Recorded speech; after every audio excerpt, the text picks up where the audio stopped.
What's up, everybody? Welcome back to Actuali Podcast. I'm Chris, I'm DJ. and today we continue our weekly live stream series, Meaning Making 101, where we try to understand our place in the world and how we may actually be able to change this world from the inside out.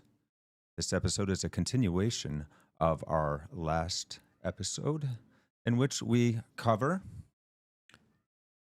a breakdown of what is non-dual Christianity, provided by a very sweet lady, Shanti Sadan.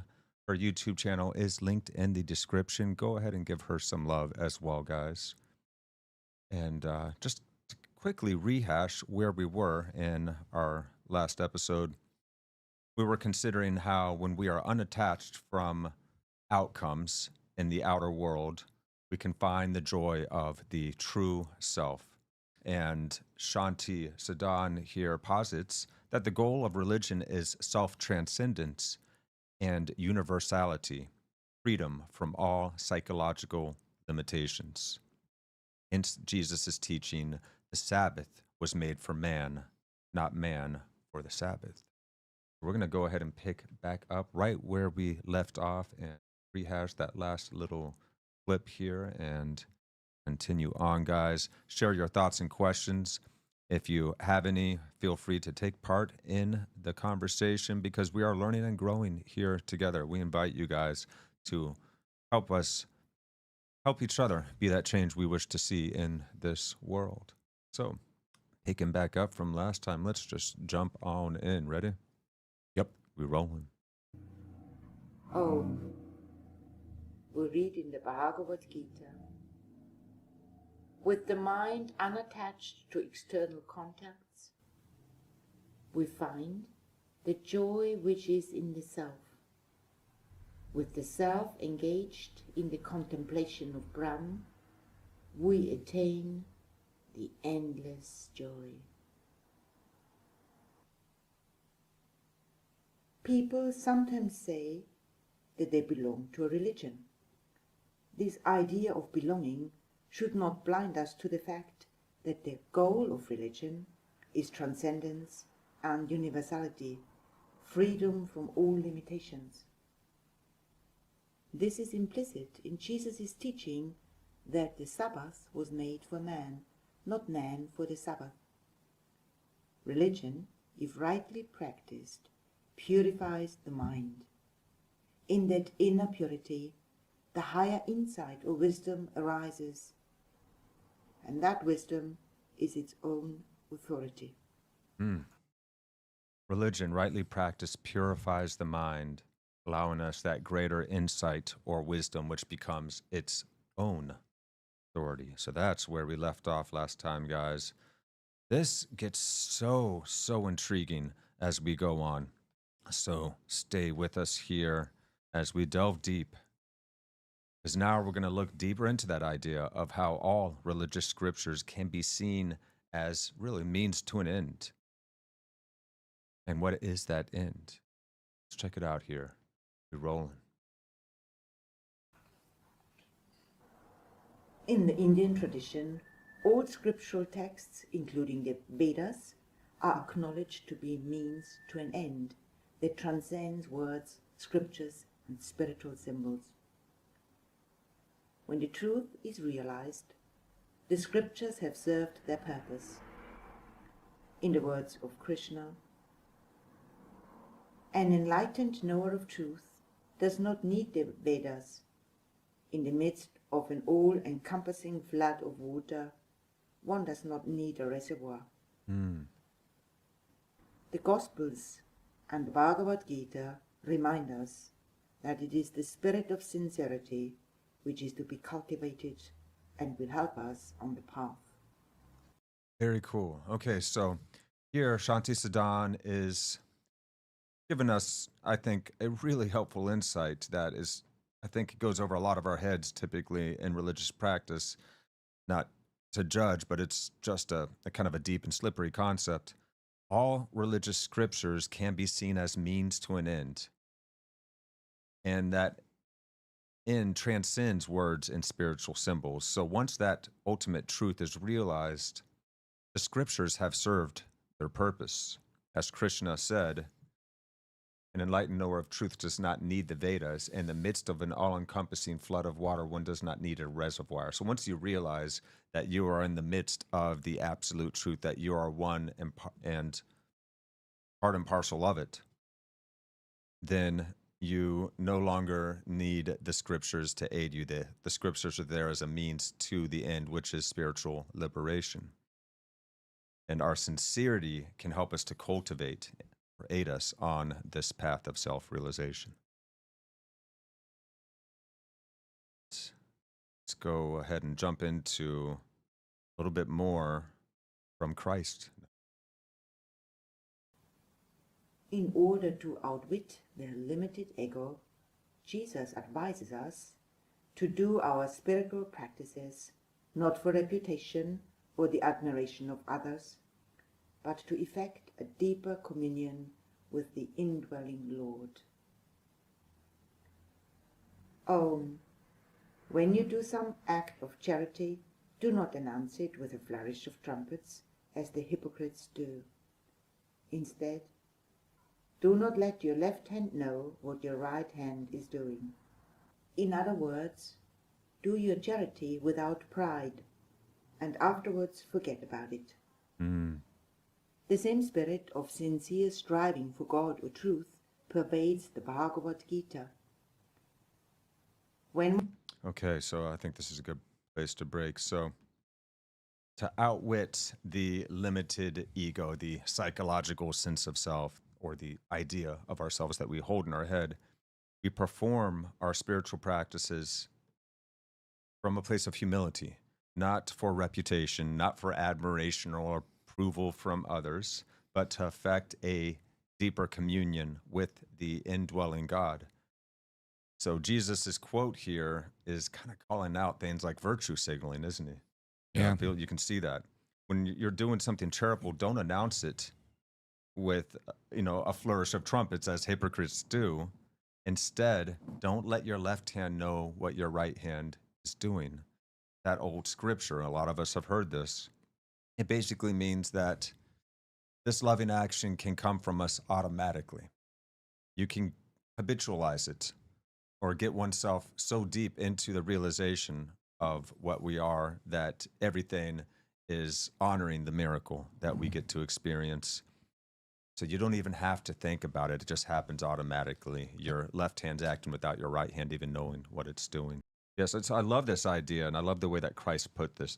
We are in contact. We are in communion. We are in alignment. There it goes. Yeah. Hey guys, Woo-hoo! yes, sorry about that. OBS wanted to give us the what for, but hey, it's free and it's a great software, so not going to complain too much. Success. We did it. All right, where were we at? Yeah, so we were just looking at a quote from Krishna.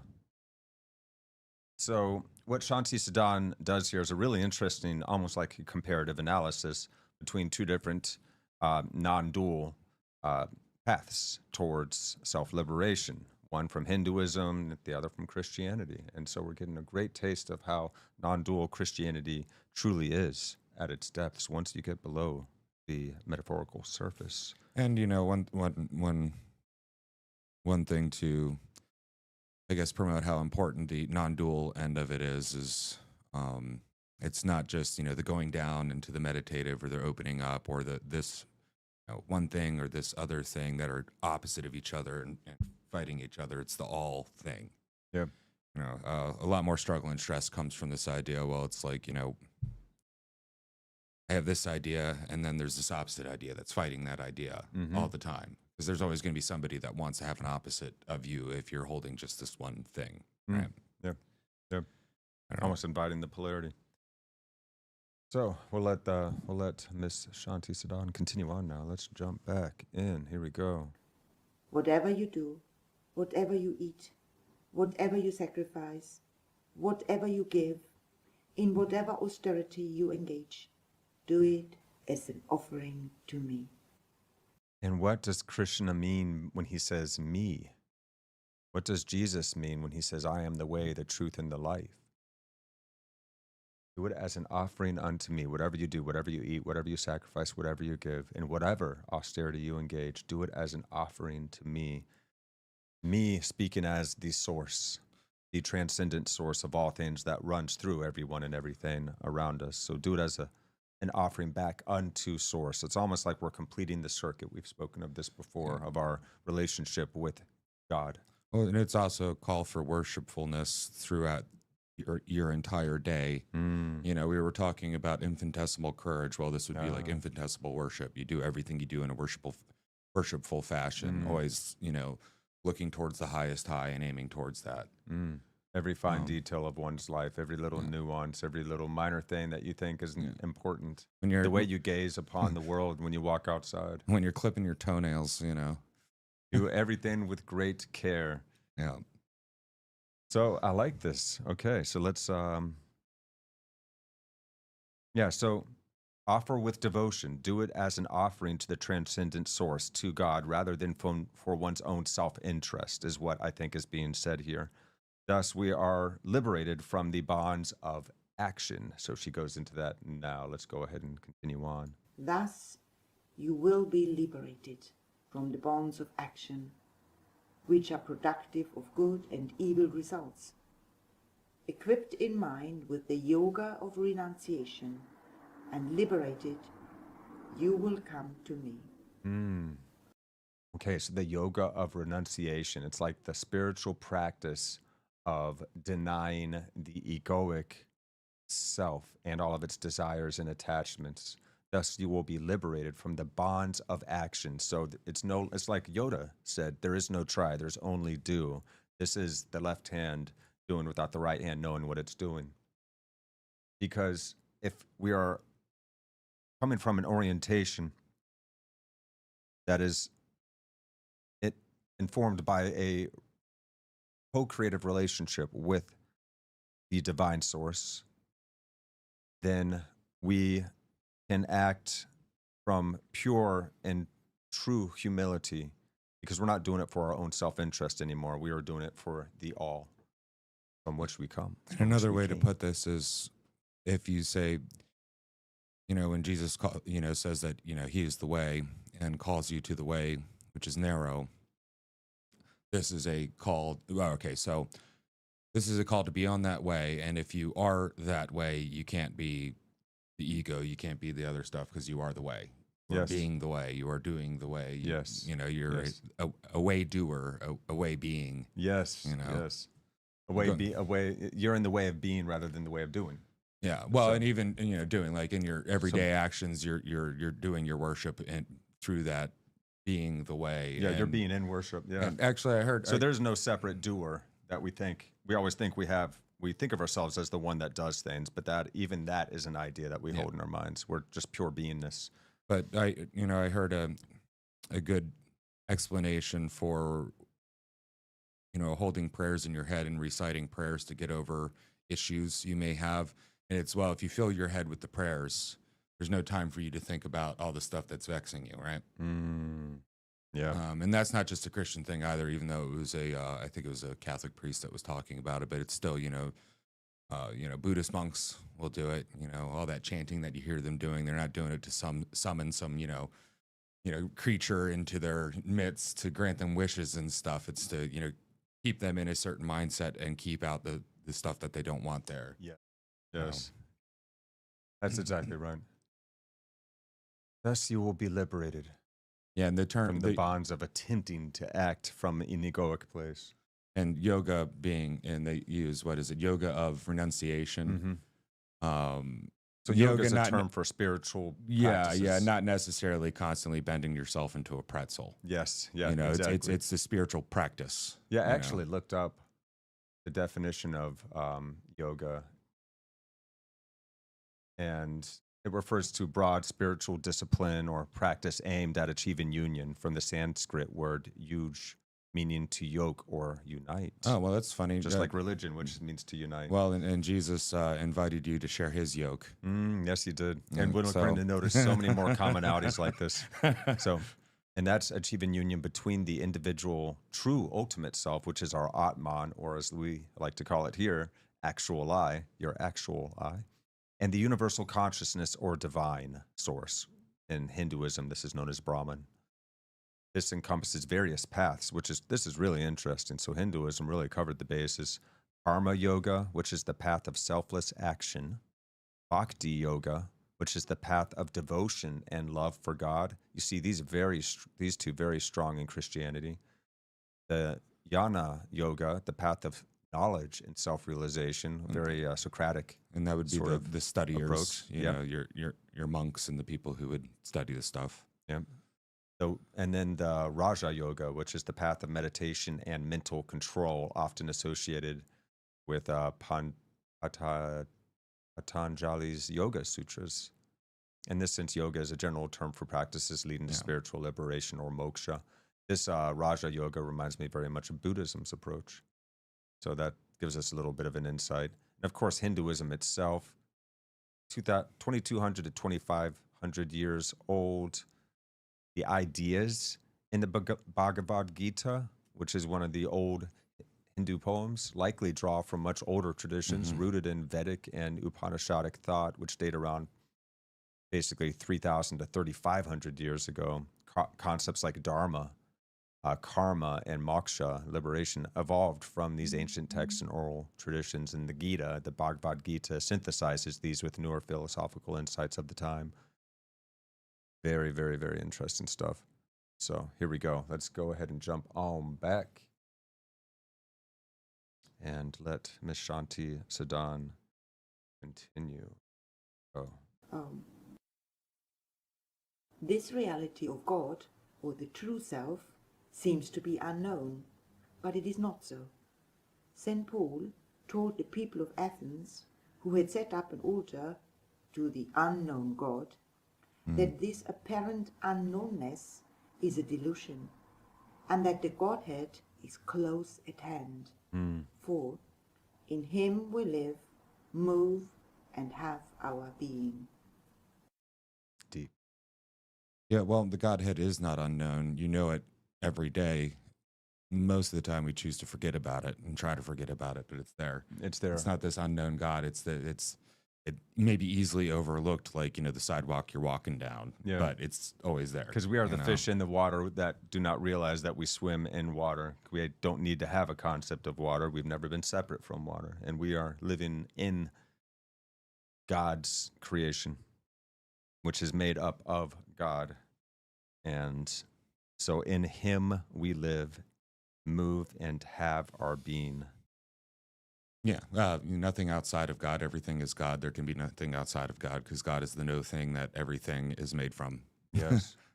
Yeah. And by no thing, I don't mean nothing. I mean, like, can't be Beyond. classified as a thing. Yeah. It transcends things. It's the thingness source of is- all yeah, things. It's beyond thingness. Yeah. Going In the ahead. Gospel of Thomas, Jesus is asked by his disciples, "When will the new world come?" He replies, "What you expect has come, but you know it not." And again, "The kingdom of the Father is spread upon the earth, and men do not see it." Not see it. And so it's so right under our nose that we are totally missing the miracle that we dwell within. I kind of have that. I kind of have a feeling of, like, not in the doom and glooming way, but, the idea of, the end times and the revelations and all that stuff. It's like we're already living through it and going through the cycle of it. And, the Antichrist is here.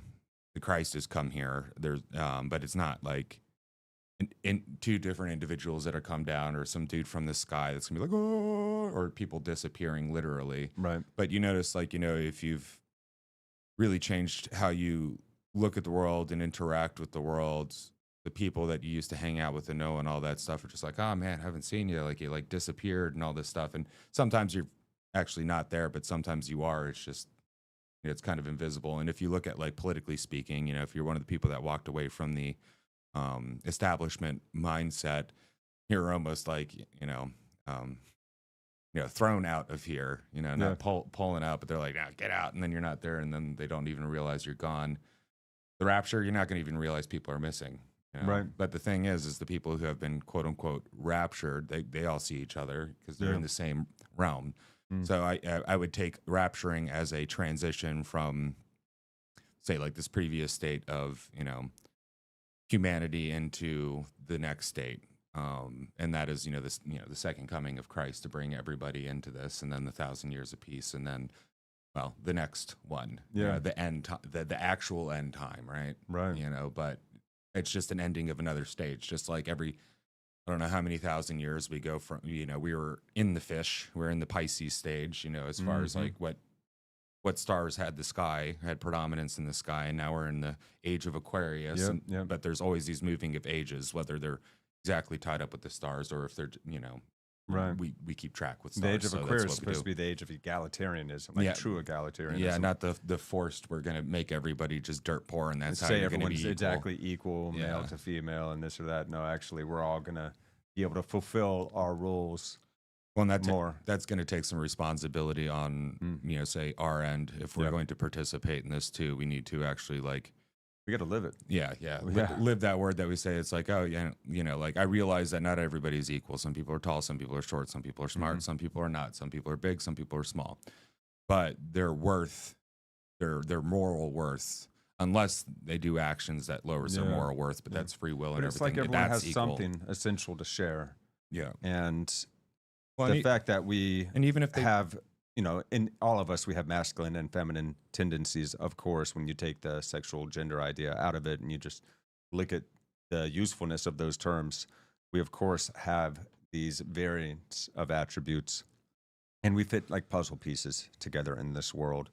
And so you don't have to say everybody is exactly the same in order to have equality. You just say that everybody is equally loved under the eyes of God and deserves love. Yeah, and I think there's a modal confusion here with the idea of everybody's worth the same. It's like, well, even the person who's comatose and has been a vegetable for the past 5 years still has the same moral worth under the eyes of God as anybody else, even though they don't have the same, material realm worth, and actually might even have negative worth because you're keeping somebody alive that doesn't takes energy and time and all that stuff, but they still have, and that's where like real hospitality and what do you call it when given to poor people? Charity. Hospitality and charity is that. It's like the meek, the beggars, the sick. The reason why they call hospitals is because it's where the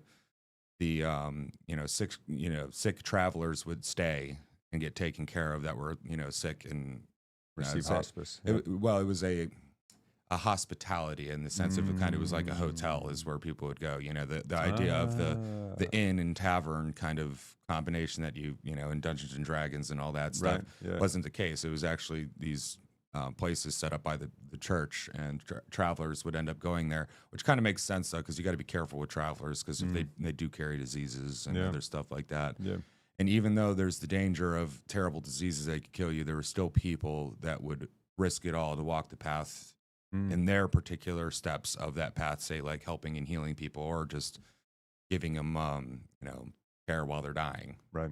So a little bit of a tangent, but that's interesting.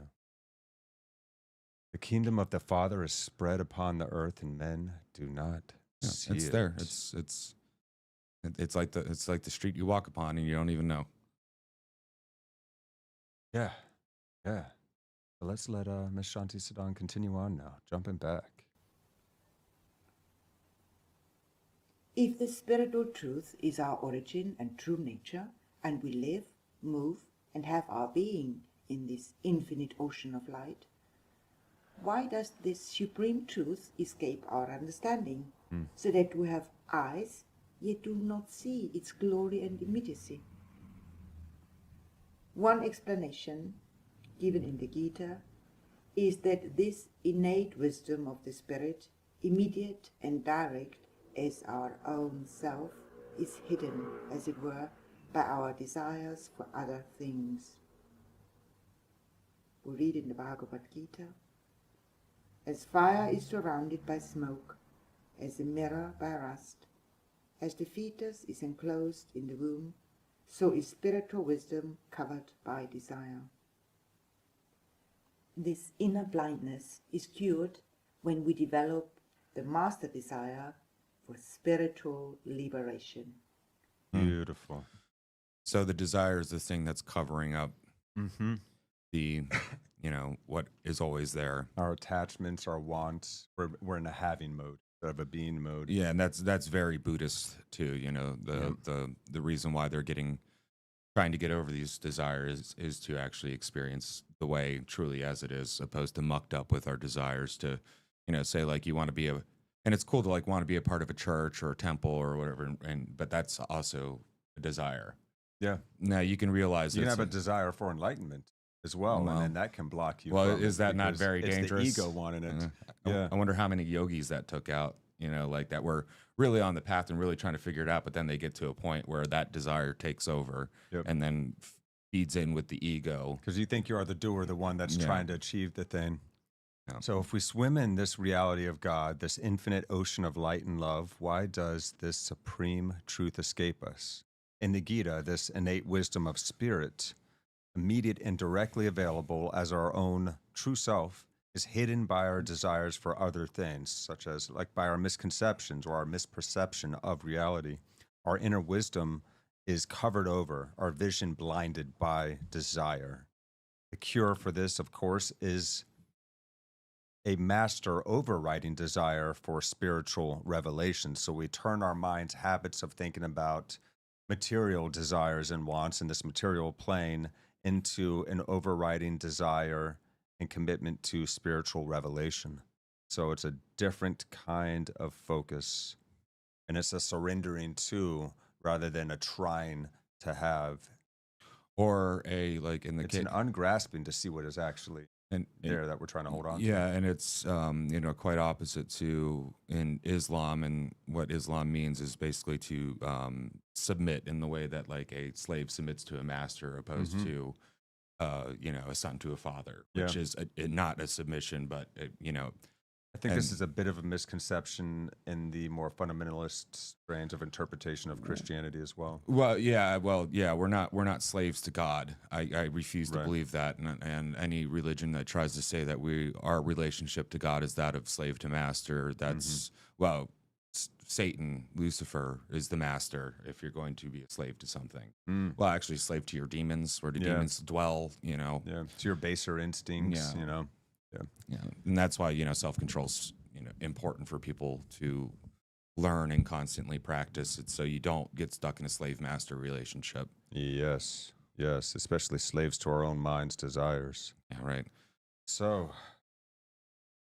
when our desire for liberation is the dominant or primary motivation, and we nourish it, we can gain a more realistic understanding of the false illusionary promises of this world. So let's go ahead and continue jumping back. When the desire for liberation is dominant and we nourish it, we gain a realistic understanding of the range and limits of what we can expect from the world. We see through its glamour and are no longer deluded by its false promises. The same teaching is indicated by Jesus when he says, "Lay not up for yourselves treasures upon earth, where moth and rust doth corrupt, and where thieves break through and steal.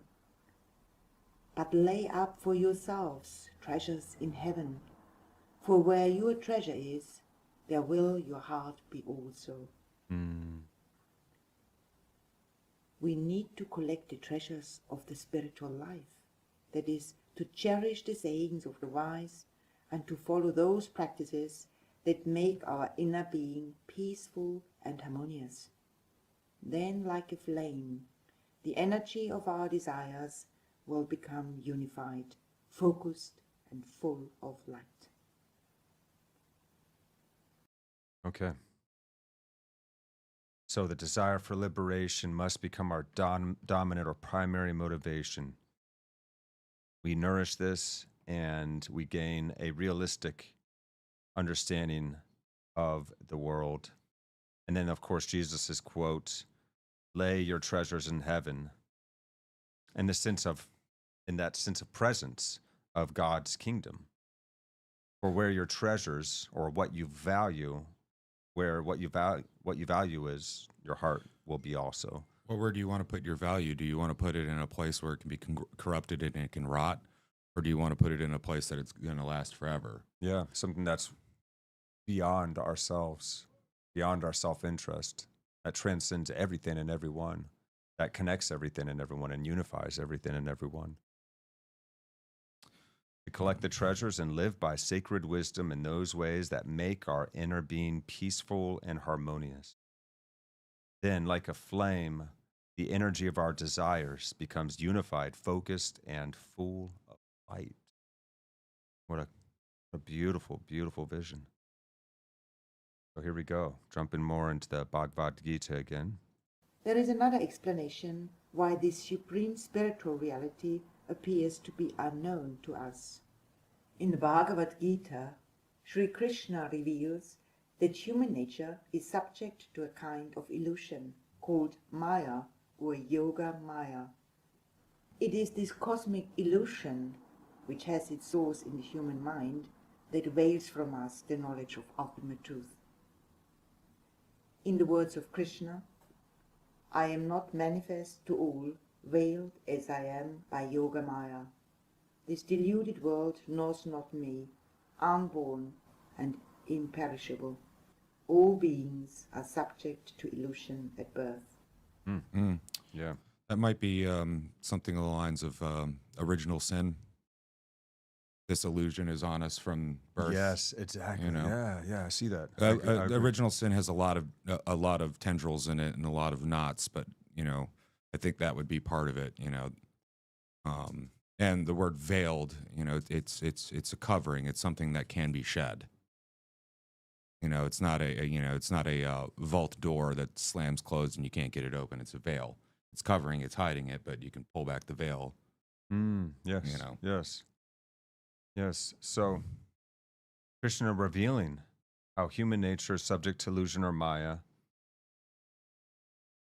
aids us immensely because we can see how this illusion veils our knowledge of ultimate truth. We can remove that veil, like DJ was saying. Once we recognize we've become hypnotized by the glamour and the glitz, the magic show of life. Once we look deeper than the surface of things, we see that immense infinity unfolding, the unborn and unperishable. That is our transcendent source. So when Krishna says, this deluded world knows not me, unborn and imperishable, that he's talking about how what he is the unborn, omnipresent, always has been, always will be. It's not even a personified thing. It's the very source of all. It's God or Brahman. And we have that reality running through all of us and everything around us at all times, and we see it not. We are in the kingdom of God, and we see it not, as Jesus said. So to let her finish this little thought out here. The effect of this Maya or illusion is that we become hypnotized by the magic show of life and have no care to look deeper than the surface or to thirst for any deeper truth. In the Gospel of Thomas, Jesus speaks of this blindness of heart as a kind of drunkenness, which impels us to cling to worldly things as if they were the only reality, even though our stay in this world is short and uncertain, and nothing material can be taken with us when we depart from here. Whoever knows the all but fails to know himself lacks everything. To know ourselves truly is to be free from illusion and to live in everlasting freedom, absolute security, and fearlessness. Where is the divinity in man? It is his self. This is the liberating insight revealed to us by the knowers of truth. To know oneself truly is to know that behind the limited I, which is the individualized ego, is the transcendental self. Okay, let's take a quick pause here. What's up to Alex in the chat over on Twitch? Guys, we're live streaming in multiple places here. And thank you so much for joining us wherever you're at. And Alex is just being very honest here, expressing how I keep falling into a cycle of sin by temptation. That's something that we can certainly relate with, all of us, if we're being honest with ourselves. The temptations are constant. And now, the more that we surrender over to truly wanting to change, the more we surrender over to that call, the easier it gets to catch oneself. But we have to become studious in this habit of catching ourselves and being willing to see those things about ourselves we don't want to see. So look with eyes of love upon your own psychological inconsistencies. We all have them. We've all been impacted and influenced and conditioned by this world around us. And we're all trying to kind of clear off the muck that we realized we were swimming in. So we're here with you, brother. We feel you. Absolutely, man. Yeah, and when it comes to the temptation and its reoccurring nature, I don't think it's enough to just try to keep battling with temptations, because it's always going to be there, right? Right. It's just figuring out what you're trying to fulfill through these temptations, or what these temptations are trying to fulfill. Like a process of self-inquiry, Yeah, really, and inquiring well, into these feelings and thoughts as they arise. And see why where does they the come from. why does the alcoholic drink? Yeah. Well, if To you're, escape, if right? you're, well, to escape, to numb. maybe open up a little bit and not be so cloistered, or Yeah. and then you can start identifying what those portions of yourself actually need, opposed to want. It's like, craving things, that aren't necessarily good for you, but they're a mimic for true nutrition. Like kind of like MSG, and MSG gets a bad rap. Don't eat too much of it, but you'll be fine. But what it does is it has the flavor of protein, because it signals that there's protein there. Because protein-rich sources have a glutamate. It's not monosodium glutamate, but a glutamate. Okay. That is always there, so your brain has learned, if this is there, then this is there, right? Well, temptation's the same way. Like if you're tempted by going out and betting a bunch of women, all that stuff, it's like, well, really, you want to maybe have progeny and spread your progeny wide. Yeah. Or maybe you're just addicted to feeling something that isn't the soul crushing hollowness within yourself, that through You're missing years of trauma, missing or love.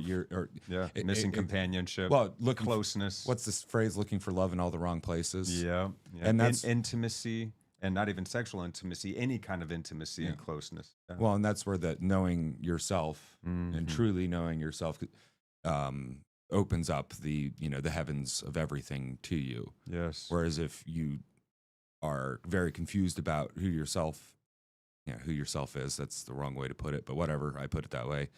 But when you are distracted by all those things in the way of the true self, the true self that is God, the God that dwells within you, you get stuck and you can't see anything else, and then you get hopeless, and then you try to look, just tentatively look past it, and you don't see anything, because it's a large void down to the true self. It's a large distance. Like if you're only looking, or it's a great depth that you have to go. And it's hard to see just from the surface or shallow peak. It really is. And then, it's hard to see past the initial layers too, because like getting through the ego is like peeling layers of an onion. You think you've gotten through it, and then you find more and more and more. And the whole stuff time you're that's stuck crying. to you. Yeah. because it's an onion. So, just to recap real quickly, so Jesus speaks of this blindness of heart as a kind of drunkenness that causes us to cling to things, even though we are finite. None of the stuff that we accumulate can be taken with us after death. Jesus says, "Whoever knows the all but fails to know himself lacks everything." To know ourselves truly is to see through the mirage and be free, absolutely secure, at peace, and fearless, as Shanti Sadan put it. Or that maybe that was a quote from Krishna she shared there that was aligning with Jesus speaking on the blindness of heart. Whoever knows the all but fails to know himself lacks everything. I think That sounds Hindu, yeah. To know ourselves truly is to see through the mirage and be free, absolutely secure, at peace, and fearless, just like you were saying. There's a freedom at looking. So all the things that we're afraid of looking at within ourselves that we shy away from, and this is why we don't like to meditate or be alone with our thoughts for too long. We're always looking for distractions, Once you actually do this, and you recognize that you are in the arms of a loving source, of a loving creator. That might be hard to see at first, but just look at the beautiful experiences you've had in your life to know that there is goodness in this cosmos.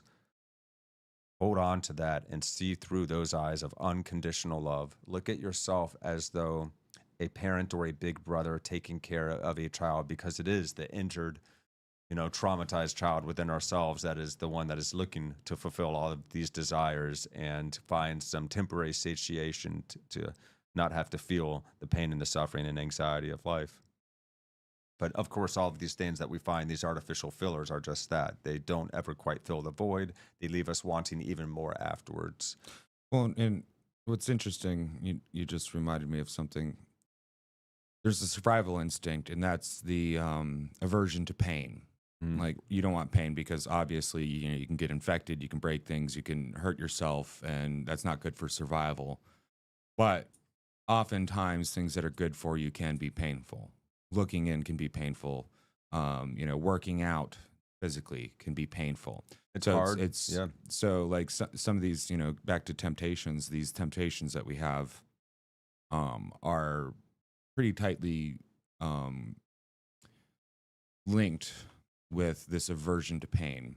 And when Jesus spoke of, this like a drunkenness, right? Very temporarily fleeting. It's temporary, it's fleeting, it's good in the moment, it's very heady, it takes you over. But then afterwards, you end up with more pain than the original pain you were getting rid of participating in this drunkenness. That makes sense. Hangovers suck, but you can also have, psychological and spiritual hangovers too. Yeah. You get a little too manic and having fun, even if you're not imbibing things, and then it just wears you out. Or, you really get into a practice and you really get say you're new into Buddhism or Christianity and stuff, and you're like super gung-ho. And you can start to put that on as a spiritual costume, and it becomes a new aspect of ego. And then, you trip, and then you're like, well, screw this. And then you think it doesn't. So. Yeah. So I'm going to just backtrack about 20 seconds here. So we're going to pick back up on this now. To know oneself truly is to know beyond the limited eye. Let's go. Where is the divinity in man? It is his self. This is the liberating insight revealed to us by the knowers of truth. To know oneself truly is to know that behind the limited I, which is the individualized ego, is the transcendental self, one without a second. Jesus' own use of the word I points to a selfhood that transcends the physical body and also the entire material realm. Om. Before Abraham was, I am. Om. Okay. So now we're getting into what does Jesus actually mean when he says something like this, where he says, I am the way, the truth, and the life. Because a lot of Christians take this as you're supposed to follow Jesus as the one and only true Son of God. And if you say that you believe in Jesus, then you are a Christian. I think that Jesus was trying to get us to act like him. And I know Christians get that too, but I think that that's the thing that's the most important to him. I think that's actually what he's trying to tell us. Before Abraham was, I am. Just like Krishna was saying earlier, how he is the all, and we live and act in him. So, wouldn't it be better? Well, because when you say accept Jesus into your heart, and Jesus is the Son of God and all that stuff, and just saying it, this physical fleshy man, right?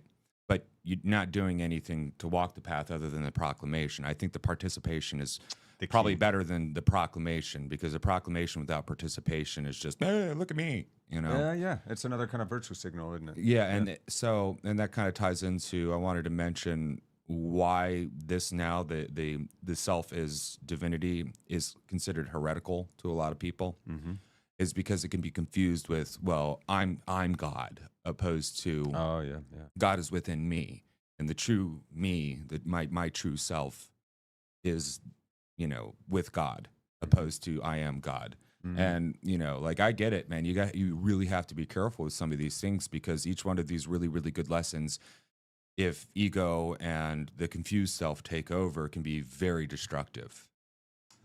And I think that's where religions and religious sects go wrong. It's too many left turns when the right turns were appropriate.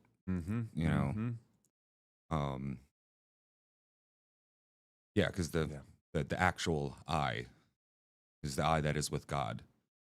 There it is. And you can be too.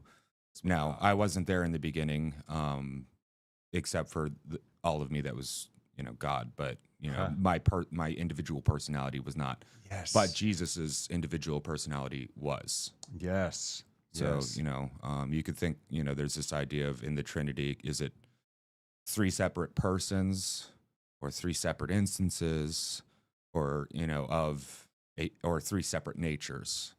And there's discussions to be had about that. I tend to believe it's one nature. It's the nature of God, 3 instances, and 1 person. In the person we call Jesus. The word, I think it's Assyrian, is prosopa. A person, not the mask, but the tonnage. So, you have the nature, the instance on top of that, and then that instance that is singular itself, the person. Yes. So that's the way I kind of look at, that Trinity scale. It's like, and Hinduism does it with Brahman as the ultimate absolute nature of God, and then the personified forms of it, like come into human form, like Krishna. And, So, we are being a little heretical, but I'm willing to risk. Heretical to what, though? Well, I think Christ would be on point. He would agree with what we're saying here. I think Christ would agree. Heretical just means like new idea, frankly. The organized church, in some respects, might have some problems with it, but that's their interpretation. This is another one. I'm willing to risk going to hell to make sure I get this right. Absolutely. And so, is there anything you're willing to risk going to hell for? I think that would be, getting it right. Would be a way to go. Yeah, that's the right orientation. And by hell, I don't mean fire and brimstone, but complete separation for God, which is worse than fire and brimstone, because the fire is actually the Holy Spirit of God purging the evil from you. I'm willing to risk doing it wrong and ending up in a bad way to try my hardest to get it right. Yeah, and you got to take responsibility for that too. You can't blame the church for it. You can't blame the religion for it. It's you doing it. It's your participation in it with God. It's your relationship with God. Yeah, which is another heretical thing to say. We can't control what happens to us, but we can absolutely control how we respond. Oh, for sure. To know oneself truly is to know behind the limited I, or the individualized ego, the psychological sense of self, or that idea of self that we hold in our heads. To know that behind that limited I, that individualized ego, is the transcendent self, the capital S self, you could say. The self, or the one without a second, is to recognize what Jesus means when he uses the term I as well, when he speaks to this higher self beyond the physical individual body. Before Abraham was, I am. What a trippy statement. Well, because also, Jesus was a Jew, and Abraham was the first Jew. So even before there was the first Jew, and you could the father of all this lineage. Yeah, you could regress infinitely back with that statement. But for somebody who's Jewish, that's like before saying, we were. I'm speaking to you from source as the Godhead, and I'm telling you that I'm omnipresent. I always have been. I always will be. I am the unborn and the immeasurable. Yeah, I'm the source of what Abraham had to say. Yes, and, yes. That's so cool, which is a very heretical claim for a Jew to say. Yes. Oh, my God. Yeah. Well, there's a reason why there was a bit of kerfuffle about it. Yeah, right. Yep. So, jumping back, let's go. And in the Gospel of Thomas, we read, I am the light that is above them all. I am the all. The all came forth from me, and the all attained to me. Cleave a piece of wood, I am there. Lift up a stone, and you will find me there. The non-dual way of Christianity shines forth in scriptures like these. I am the light that is above them all. I am the all. The all came forth from me, and the all attained me. Cleave a piece of wood, I am there. Lift up a stone, will find me there. So there's the idea that Jesus never said, I am God. And that's true. He never said, I am God.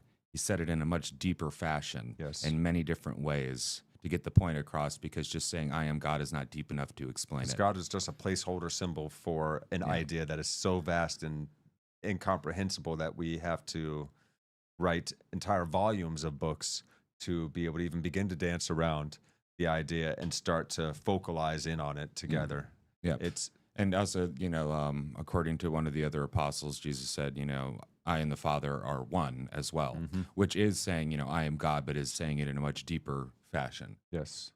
Yes. It's going past the feature list of God and actually what is God. When he says, I am the way, the truth, and the life, I believe that he is speaking from the capital S, absolute sense of self, the true self, the self that is beyond and before the egoic psychological sense of self. He's saying that this perspective of oneness through which I see the world is the way. Everything is interconnected. And I see it all with unconditional love. I have no conditions for my love. It is given freely to everything and everyone. And it's beautiful that, both these religions, what they're doing is it's a open invitation to come participate. It's not a condemning and a just willful commanding. It's an invitation. It's the most powerful invitation you can ever be given to anything. Yeah, I think the church makes a mistake when it tries to take that route of condemning. Yeah, as a teaching, and some things, and as a way of trying to motivate people. And in their defense, some things do need to be condemned because they are so totally destructive to the soul, the individual, certainly, and we are society. trying to warn people that your life will become more and more of a hell the more you live through the egoic sense of self and are ruled by your desires. So absolutely, but that's true. If but you only we misread these things too. Well, if you only spank your kid, they're only going to listen to you because you spank them. Like an individual is going to remember one slight more than they're going to remember 10 good words towards them. That's true. And so as Christians, the what is it? Evangelion or evangelist is to spread the good word as much as you can, because one correction sticks with people more than 10, like, like, great, you're on the path. I see you're doing really well. And we have to remember that, within our churches and within our temples and within our, our friends group churches, that yes, it is appropriate occasionally to, condemn certain things, but you have to remember how much you have to remind them and keep inviting them back and telling them the good job they're doing it when you see it, and not fakely doing it, being like, oh, you did such a good job, but like really being like, hey, I see where you're going. It's very impressive, and I'm very happy for you. Yeah, it's got to be frank. It's got to be genuine. It's got to be real. Good parent. Lift up the stone. You will find me there. The inner self transcends change. It's changeless as pure spirit. Let's continue on. Our innermost self transcends all change. Being pure spirit, it is enclosed by nothing. This is the self to be inquired into for the purpose of realization, the pearl of great price. This is the actual I. The treasure concealed in the field of the mind. Yeah, so that was the end of that clip. And this is probably a good time for us to break, because we're going to do this one in 3 parts that we can actually do justice to what Shanti Sadan has shared with us here. So humbly. I really, really deeply appreciate what she has done here. It really spoke to me the first time I heard this video. I was enraptured by it. I was driving down the street. It's a beautiful day out, and I'm just seeing the sparkling nature of God behind everything as she speaks and breaks down the non-dual reality.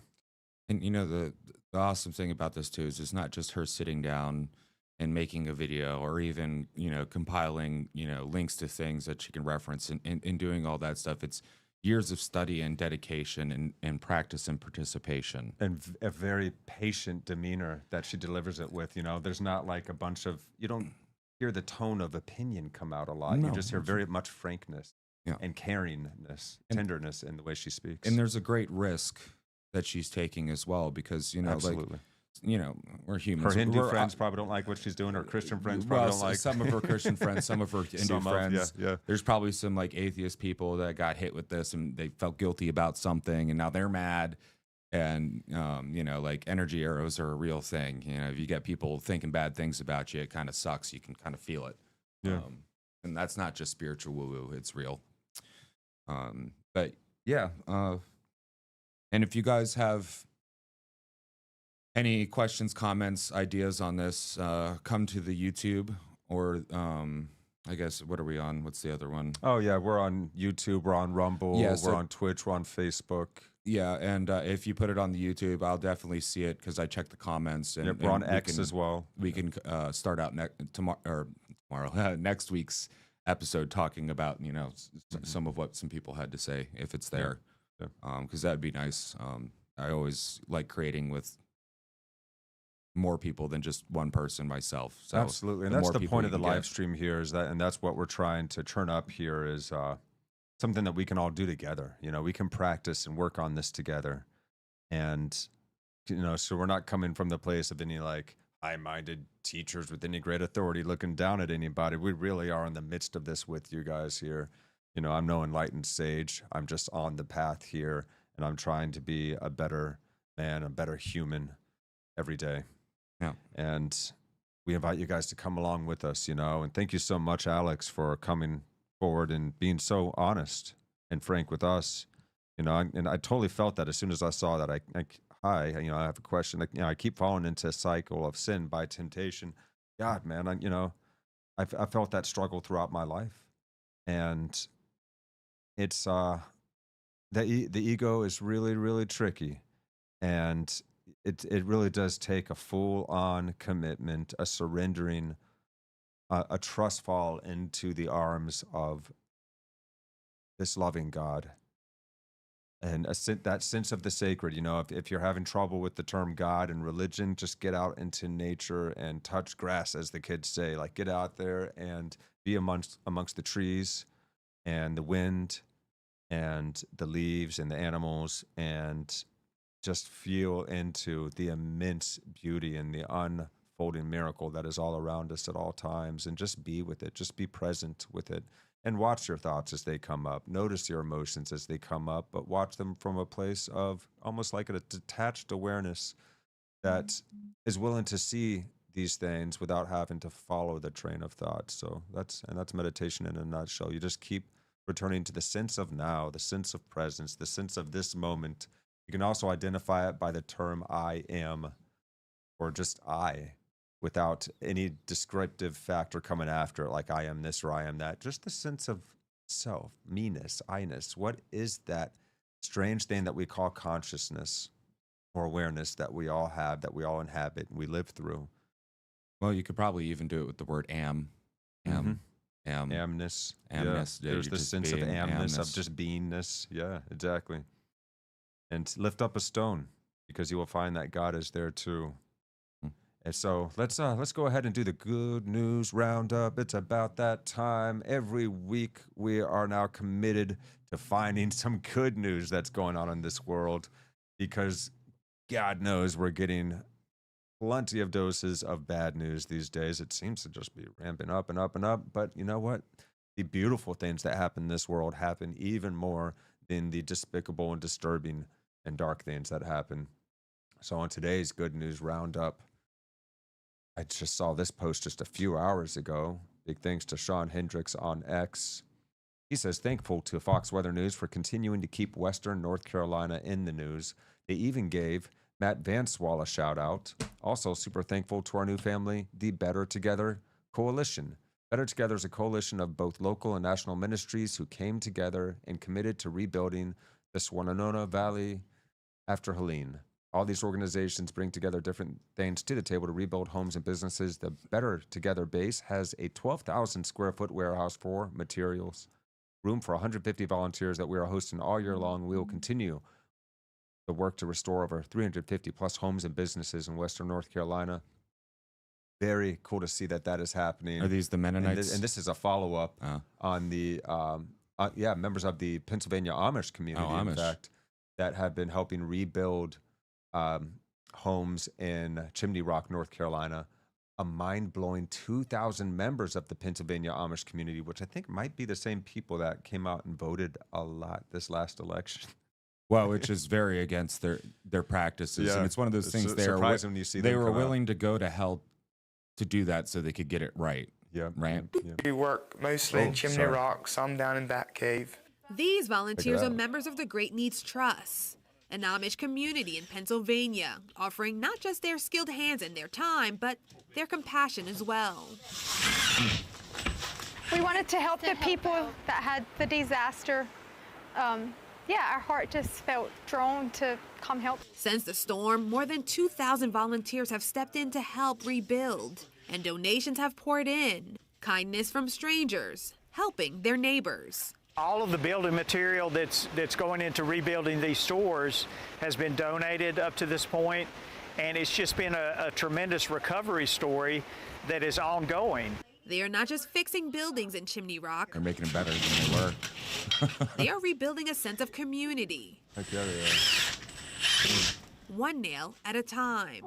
It's just inspiring to me to see how people can pull together and work together and get something done. It just fills my heart with joy, just watching people just get their life back again. There's Wow, still man. plenty of work ahead, but for Chimney Rock, recovery is clearly in motion. And now these volunteers from hundreds of miles away have become part of this mountain town's future. I love We how they're work finding mo- joy in service. You know, that's really inspiring. And there's just more and more good news about this. Look it up on X. You'll see Batcave, North Carolina officials confirm the Amish are quietly building a small village of tiny homes to live in while they work to rebuild Western North Carolina. So while they're rebuilding everything, they also built a bunch of tiny homes for people. I read somewhere, and let me see if I can find that one again. They literally built like 48 homes in 12 hours, like 60 people or something, did an incredible number of houses. And they continue to do this. So God bless the Amish. That's so sweet. And Well- did we cover this last time? I Oh don't yeah. remember if we did. The Skittles removing titanium dioxide from their products. That's Yeah, good yeah. news too. So Let's take it. But yeah, so Take it where we with can the find it. Amish, this is example, like, and I've always been saying this, and this is why I'm not a socialist or statist. Is the best way to deal with situations like this are not necessarily the government, and the government usually gets in the way. It's charity, and it's people of good heart and good mind and good souls Amen. and good faith in community and in God that do these things. You know, if you want to help the poor, you know, you don't go to some NGO, nonprofit, whatever, nonprofit, and the government. You allow your community to help people, and this is an extension community. This is, there's 300 miles away, but there's still, community. Everybody's children of God, and these are, very God-involved people. Yeah. And, they all seem really. And they don't care who you are if you celebrate their religion or not. They're out there to help. Well, the one thing with the They're Amish beautiful. is they allow their young people to go out in the world and decide if they want to leave the community or not. People are like, the Amish are a cult. And I'm like, I don't know any cults that just be like, hey, when you're young, you want to go out do and your thing explore and figure it See out what and it's figure like it out. out there. And Go for it. Yeah. But when you come back, you're part of it. yeah. That's But respect. you're not going to be judged or in trouble for anything you do out there. And just Yeah. go out and do as you will. Yeah, so Find out. That's real cool. That is It cool. warms my heart. It's been a tough couple of weeks with all this craziness going on. So It really has, man.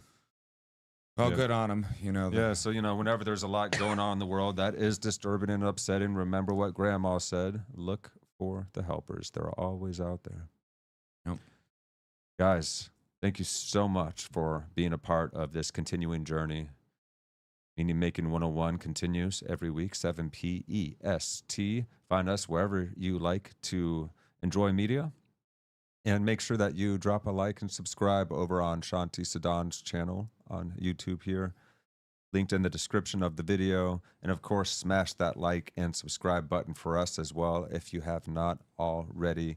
Even if you're not tuning in that often, but you like what we're doing here, make sure you hit that subscribe button. It helps us to reach more people, and your comments help more than anything to excite that algorithm. So thank you guys so much for taking part, being here with us today.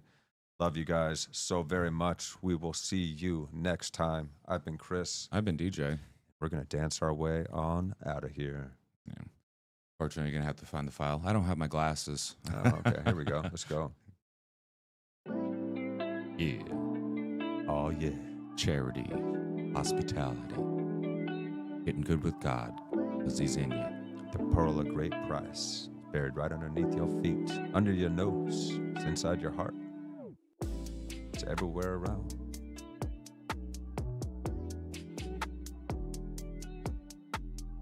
Climb from the lowest all the way to the high. We on that path. Let's go. See you later, guys. Peace, fam. Love y'all.